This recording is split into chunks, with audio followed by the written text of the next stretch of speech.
Hello everyone, today there will be a very useful video, especially for those who want to free up memory on their device. Moreover, free it from absolutely useless files and folders, including residual files after deletion.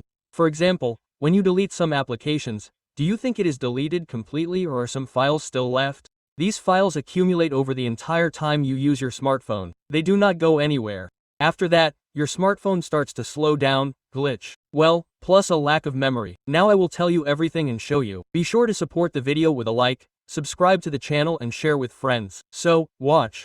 What I'm going to show you now, you will simply be shocked. Let's say, even if you have enough internal memory, I still recommend double checking this setting, because it also simultaneously affects the receipt of ads on your smartphone. And I think that absolutely no one likes ads.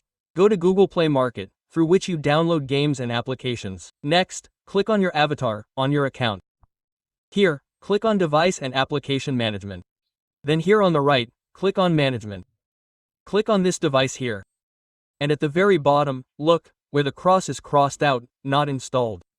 Click here, and you will really be shocked. Do you know what kind of applications these are? These are all the applications that you have already deleted from your smartphone. That is, for example, you installed something, you didn't like it, you took it and deleted it. Well, and so you do throughout the life of your smartphone. That is, we install something, we don't like it, we delete something.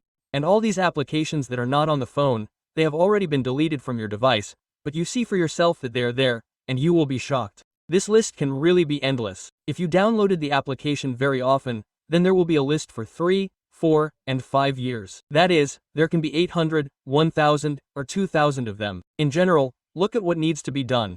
Of course, you need to try to allocate all of this, devote a little time to it and, of course, free up your internal memory. And not only that, here's each application that you deleted. Perhaps you noticed that it is independently advertised by Google Play Market so that you download it again. That is, this is constantly incessant, annoying advertising that you see absolutely everywhere. In general, of course, we devote time to this. Then click on the basket from above and take it, delete it. Be sure to support the video with a like and subscribe to the channel.